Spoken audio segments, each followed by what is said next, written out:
Louvado seja nosso Senhor Jesus Cristo. Hoje nós vamos dar continuidade à nossa reflexão sobre Pedro Damasceno, nosso nono encontro. Estamos trabalhando a quarta contemplação dele. Nessa quarta contemplação, a quarta e última parte. Hoje nós vamos ver mais um passo do aprofundamento dessas contemplações que nós encontramos em Pedro Damasceno. Nos diz Pedro Damasceno: eu me esvazio, meu Senhor, diante das suas maravilhas. E na impotência em que me encontro, quero fugir para o silêncio. O ser humano, naquele momento da oração, que se coloca diante de Deus, precisa dessa graça, ele se sente impotente, sente necessidade de se retirar no silêncio, para se colocar diante de Deus. Mas não sei o que fazer. Se me calo, sou abatido. Se ouso dizer alguma coisa, fico cada vez mais fora de mim.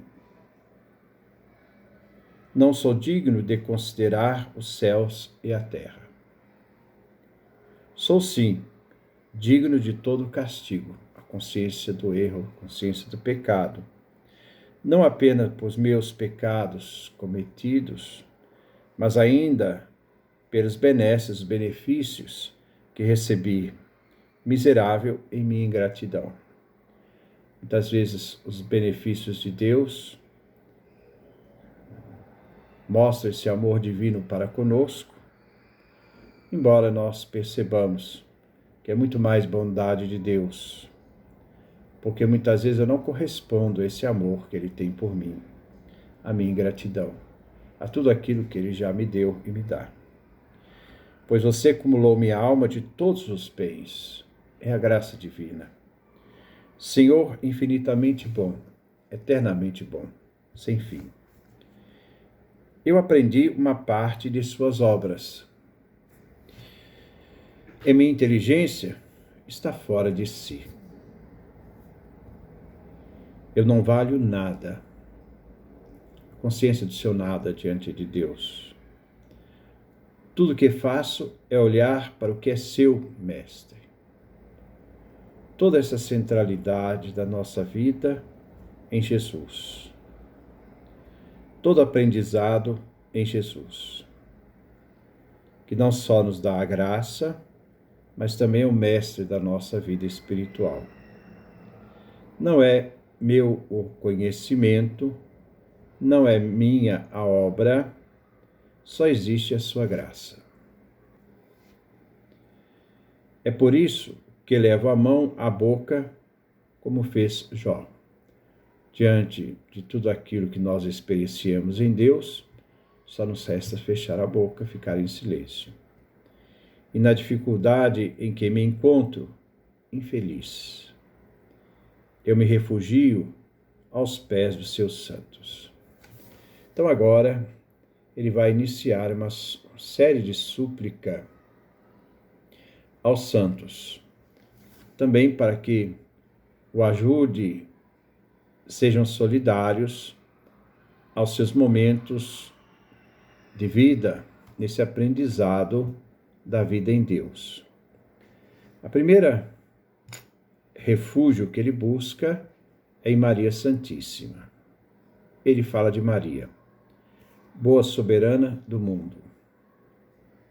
Seria boa rainha do mundo. Você sabe que nós, os pecadores, não temos nenhuma garantia diante do Deus a quem você deu nascimento. Isto é, esse Deus aqui é Jesus Cristo. Mas somos seus servidores, servidores de Maria, e nos confiamos a você, Maria. Nos prosternamos, ajoelhamos diante do Mestre, que é Jesus, o Filho, e lhe oferecemos sua mediação. para que Maria possa mediar diante da necessidade daquele que se coloca diante de Maria como intercessora. Pois você tem toda a liberdade diante dele, como mãe, seu filho e nosso Deus. Em você eu creio, e em minha dignidade a você me dirijo, soberana, e peço que me seja dado sentir as graças que você e os demais santos conheceram, e pelas quais receberam tantas virtudes.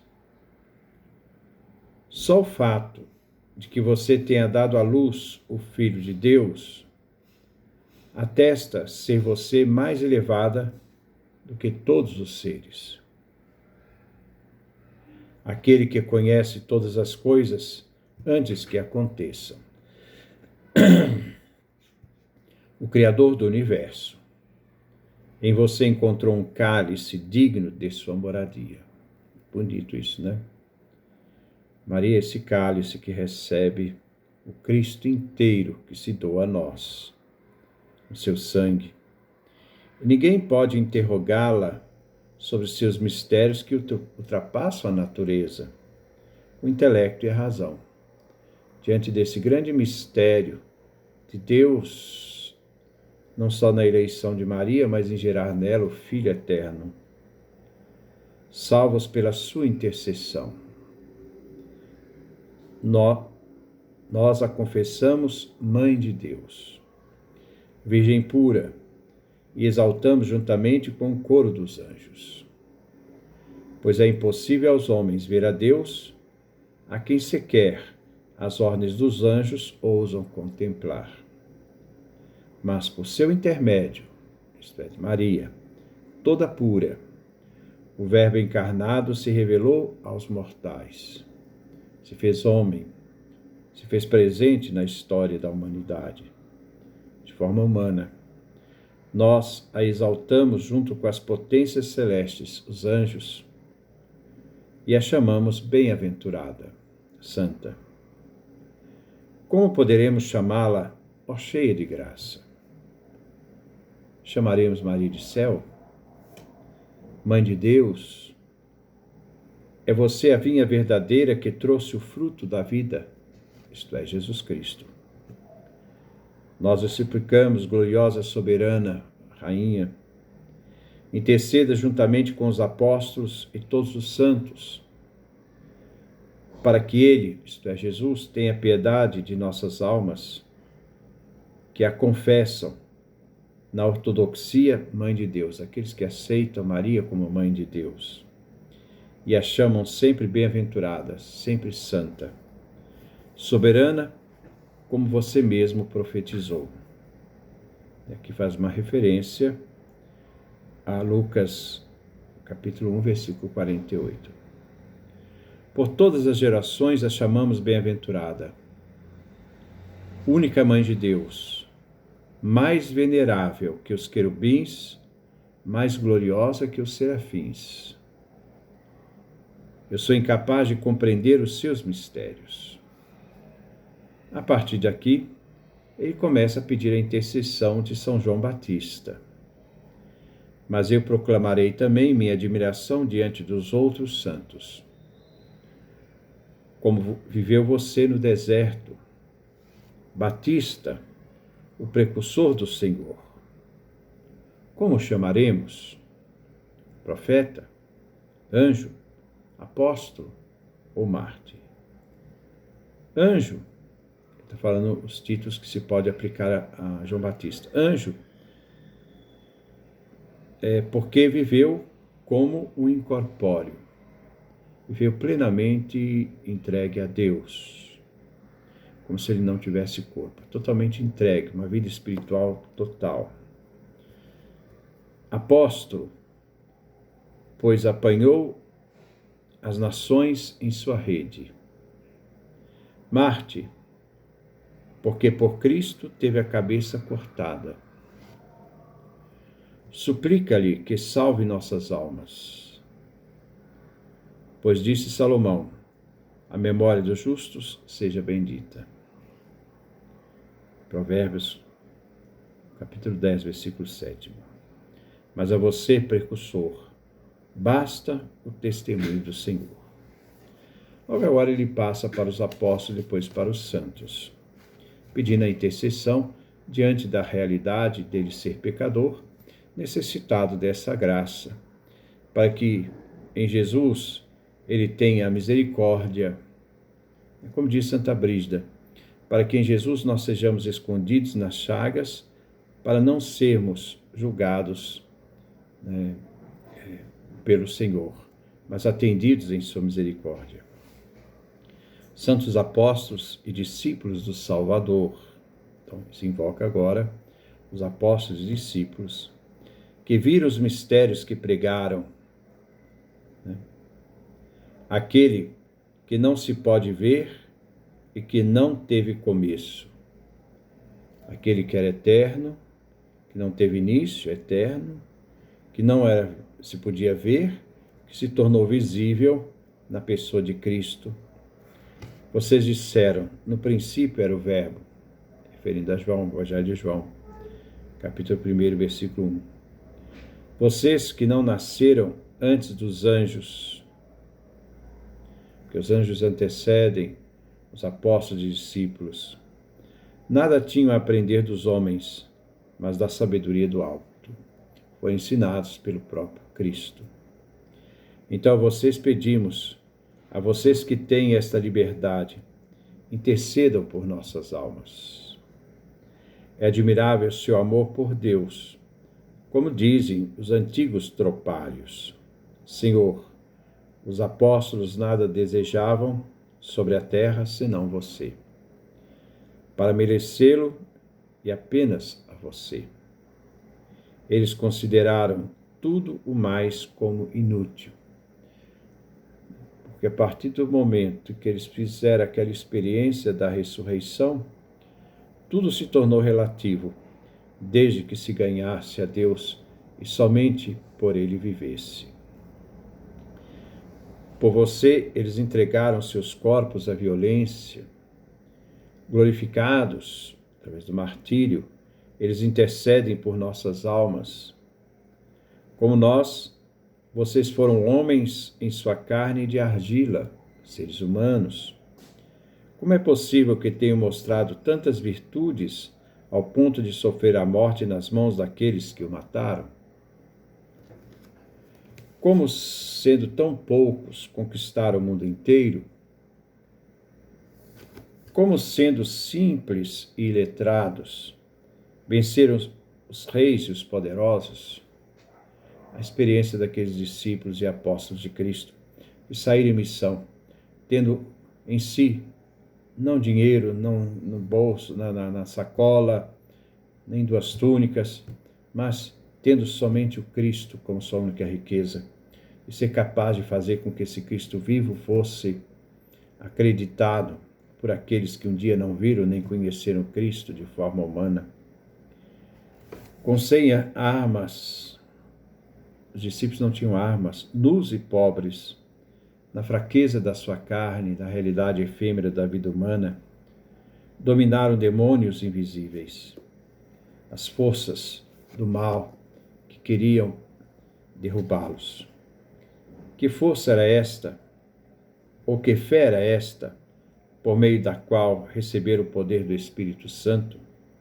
Vocês e os santos mártires que combateram o bom combate e foram coroados? Então agora ele pede a intercessão dos mártires. Interceda junto ao Senhor para que ele tenha piedade de nossas almas. Quem são esses?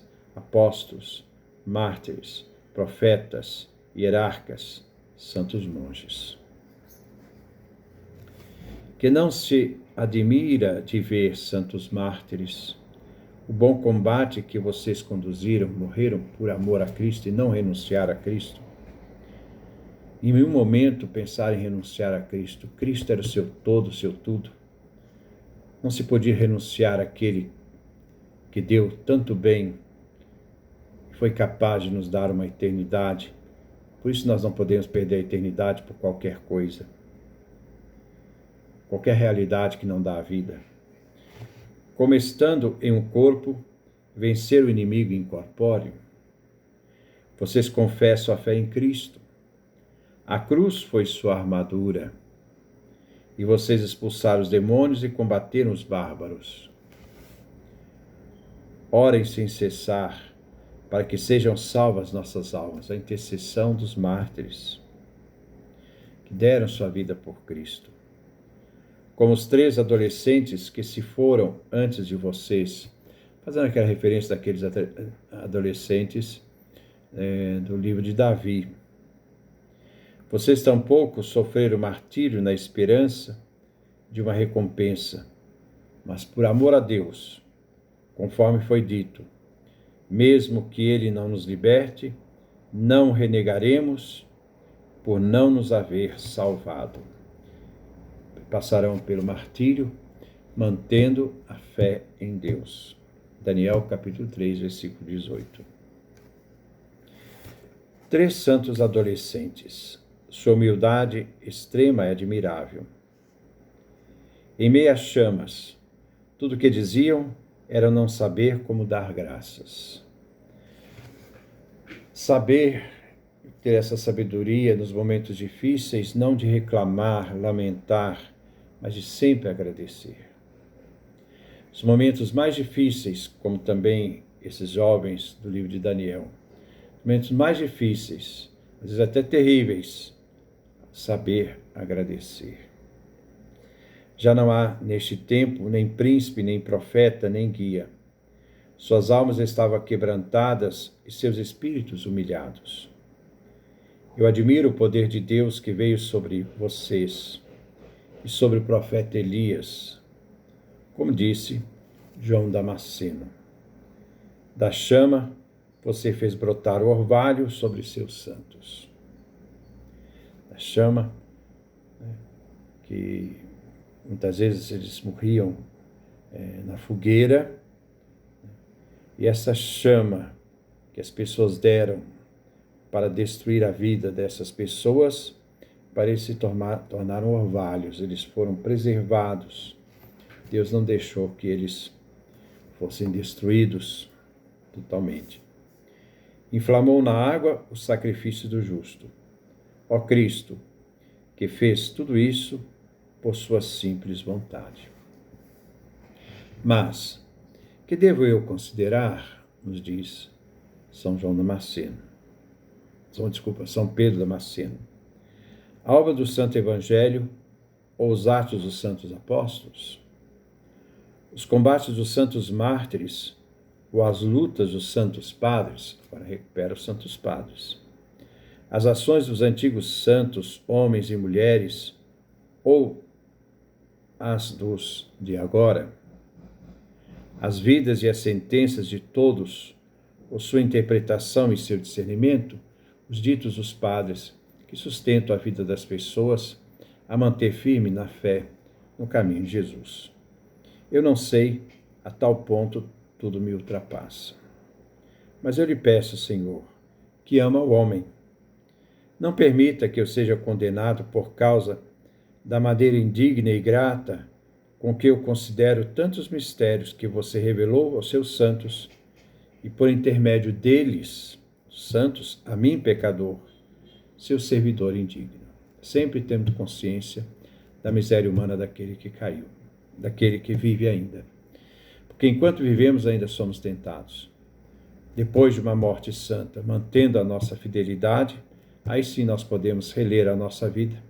As pessoas podem reler a nossa vida e ver a realidade da nossa vida em Cristo. Nossa perseverança. Enquanto vivemos, não podemos em nenhum momento nos considerar pessoas íntegras e justas. Estamos ainda caminhando, somos sujeitos aos erros. Pois eis que seu servidor está diante de você, mestre, em tudo estéril e sem voz, como morto que não ousa dizer outra coisa, nem refletir imprudentemente. Mas como sempre, eu me prosterno e chamo do fundo da minha alma, mestre, em seu grande amor. E oro a oração. Esse grande amor, essa grande graça, essa grande realidade é estar nu diante de Deus, como alguém que não tem nada para oferecer, senão a sua disposição para que ele possa realizar a sua obra na pessoa.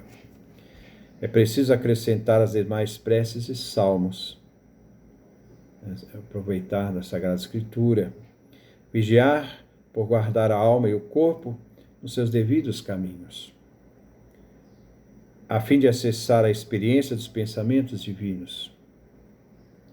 Poderemos então perceber e sentir profundamente os mistérios e as coisas extraordinárias que estão nas divinas Escrituras. Enfim, maravilhados pelos dons de Deus, chegar a amar apenas a Ele e por Ele sofrer com alegria, como todos os santos. Valeria a pena. Isso aqui é muito belo. São Pedro dizendo o que vale para a nossa vida. Isto é, chegar a amar apenas a Ele, apenas Jesus.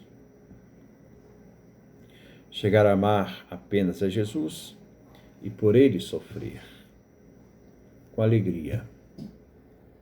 Não com lamentação, com lamúria, isto pesa a vida, como todos os santos.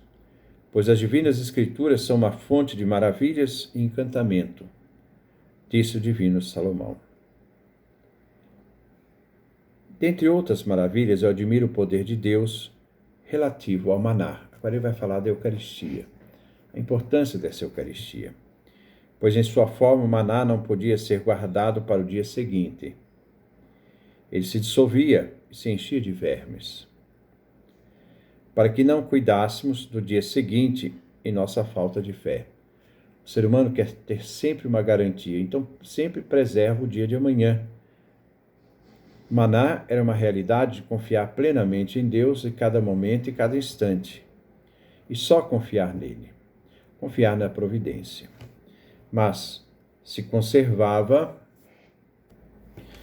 sempre intacto no interior do vaso que ficava dentro da tenda, porque na Arca da Aliança foi colocado o maná, ele foi conservado, ele não se deteriorou, ele se deteriorava no tempo, mas não ali dentro da Arca da Aliança. E mais, cozido ao fogo, ele não fervia, mas se dissolvia ao menor raio do sol, para que os insaciáveis não ajuntassem nada além do necessário. Na vida nós precisamos do necessário. O supérfluo muitas vezes nos tira a paz e esse supérfluo é capaz de nos fazer até perder o sentido da nossa vida espiritual. Que maravilha ver o modo como Deus opera em toda parte para a salvação dos homens.